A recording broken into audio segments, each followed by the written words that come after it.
Good afternoon. Today is May 13th, and today I'll continue to be talking about the coronavirus. So the first piece of news that I'd like to talk about is that everyone has been worried about elevators because taking an elevator may feel riskier and that you may be receiving the coronavirus. So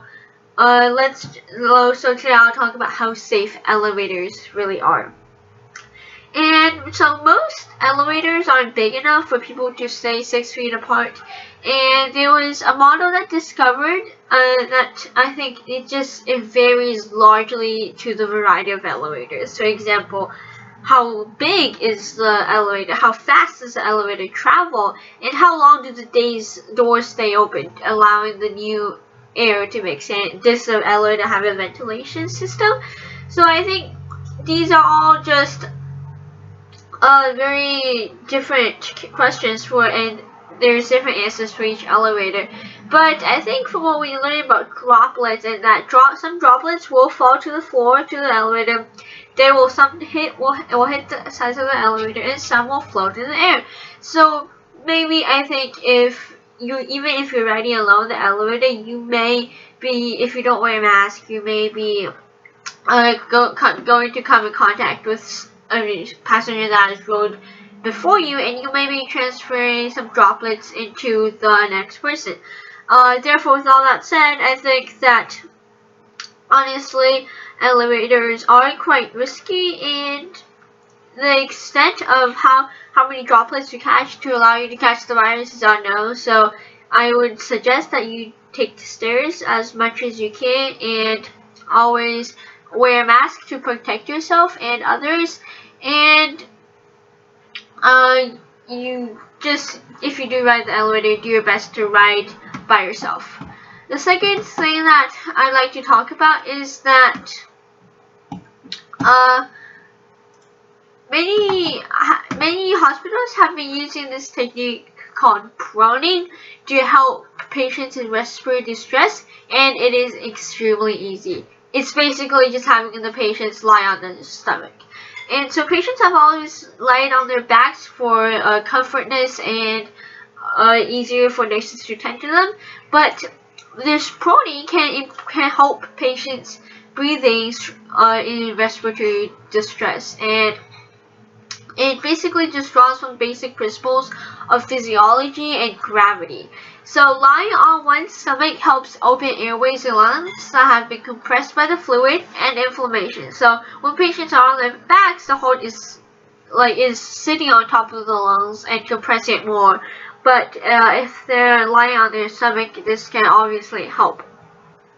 So in addition, a larger share of the lungs is in the back of your body, so that when patients are on their stomach, they don't have to support as much lung weight, and the lungs can work better. Before the coronavirus has started, proning has just been used for only the very ill patients on ventilators, and not as frequently. But right now, even doctors are doing proning for almost every patient, even those without ventilators, to hope that they won't need ventilators, because we are in a large shortage of ventilators. And this is in a 2013 study has also showed that patients with respiratory distress who were flipped onto their stomach for stretches of 16 hours were twice as likely to survive as patients who spent their entire time on their backs. Then the proning group also had fewer cardiac arrests than the ones that laid on their backs. The third thing that I like to talk about is that many employers can work home from forever, and if this becomes the norm, Manhattan may face a large reckoning. So, for example, Jack Dorsey, the chief executive of Twitter, has told employees that they could just work home forever. And so during this coronavirus pandemic, many companies have been forced to send employees home, and it has worked surprisingly well.